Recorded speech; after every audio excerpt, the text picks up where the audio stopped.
The bank manager's pen stopped moving halfway through a sentence.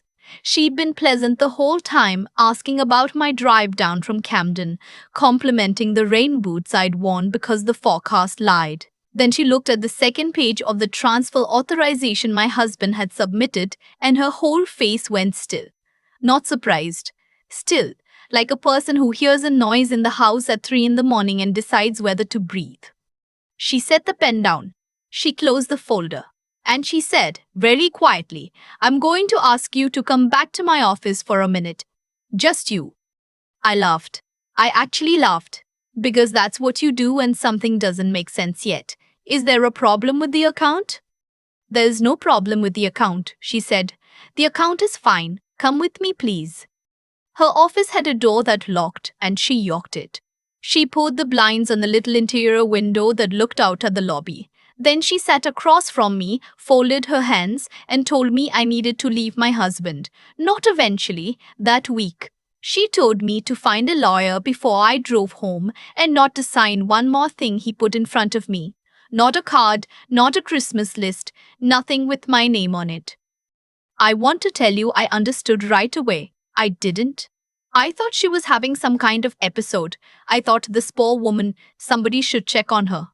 Because the man she was talking about had cried at our wedding. He'd held my hair back when I had the flu. He left me notes in my lunch bag like we were teenagers. Why would you say that to me? I asked. You don't even know him. I've known your family's accounts for 15 years, she said. I knew your grandmother. I notarized documents for her in this office. And I know your signature because I've watched it on paper since you were in college. She slid the folder back across the desk and opened it to the page that had stopped her pen. This isn't your signature. And this, she tapped a second sheet I hadn't been shown, a photocopy of something with a caught caption at the top, is why you need to leave today.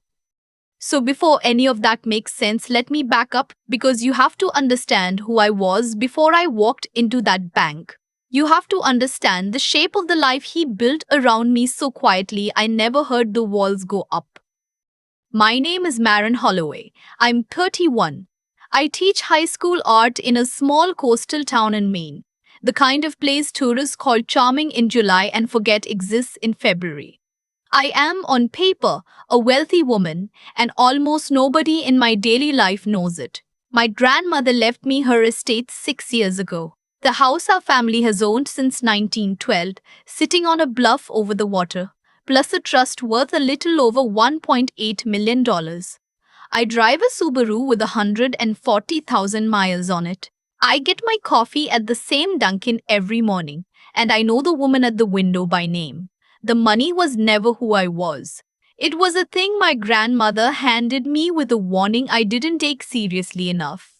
People will smell it on you, she told me once. Be careful which ones you let close. I met my husband 4 years ago at a hospital fundraiser my family had sponsored for 3 generations. I was hiding by the silent auction table because a man in a bad blazer had asked me within 90 seconds of hello whether the Holloway situation was a trust or outright ownership. Then my husband appeared at my elbow with 2 glasses of bad Chardonnay and a joke about the string quartet murdering Vivaldi. He didn't ask about the house. He didn't ask about my family. He said he was a financial consultant who'd come as somebody's +1 and had no idea whose party he'd crashed. A financial consultant at a charity gala who hadn't bothered to learn the name on every banner in the room. I told myself that was refreshing. Looking back, it was the most expensive lie I ever believed, and he told it before he even knew my last name. Oh, and this is the part that still turns my stomach, before he let me believe he knew it. My mother saw through him at the first dinner. She's a retired school teacher, sharp as a tack, the type who reads a person before they finished hanging up their coat. She got me alone by the sink, drying a dish that was already dry, and she said, "His eyes are working too hard, Marin. The rest of his face smiles and his eyes are doing math." I told her she was being paranoid. I told her she couldn't stand the idea of me being happy without her permission. We said things to each other that took years to take back. For almost 2 years, it was birthday texts and silence. I chose him. I chose him over the woman who raised me, and I want you to sit with how thoroughly he must have understood me, to know that's exactly the wedge to drive. We married a year after we met in the garden behind my grandmother's house, under the lilacs she planted the summer my mother was born. He wept through his vows. I thought it was love. I've had a lot of time to reconsider what a man like that has to gain from looking that sincere. The first 2 years were good, or good enough that I stopped hearing my mother's voice in my head.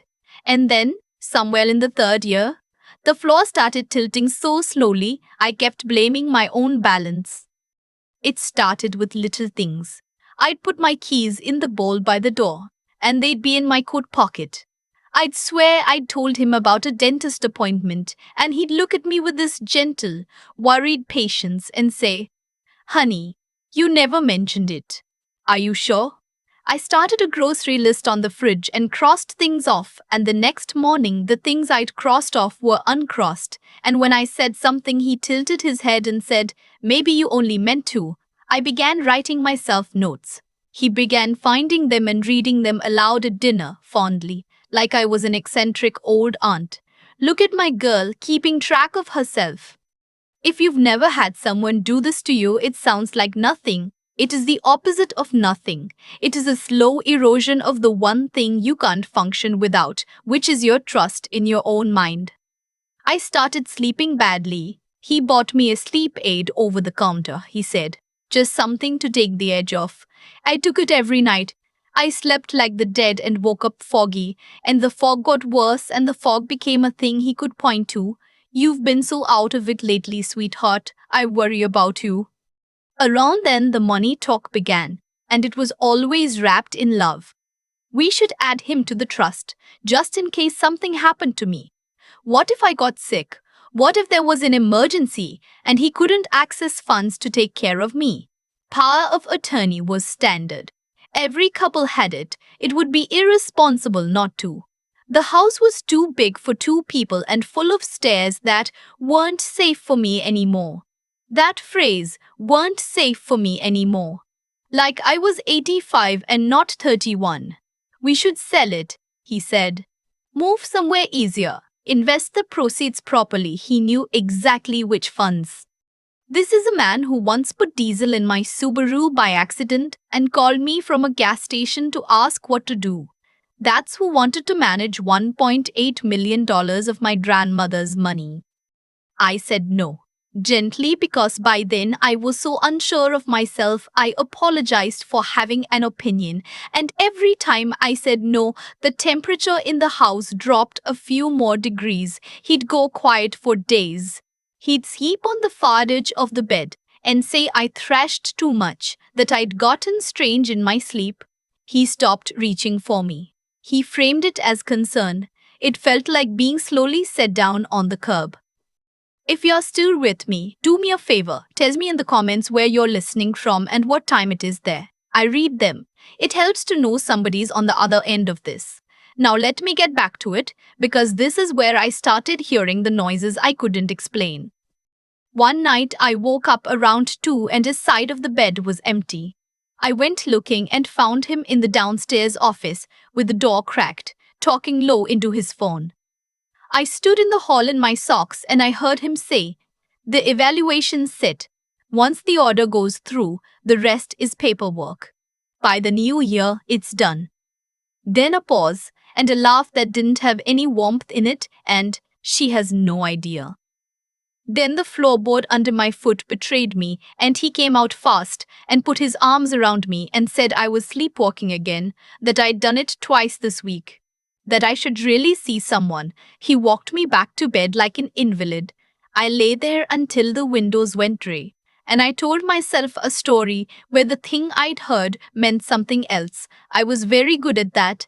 I'd been practicing for years. My best friend came up for the weekend not long after.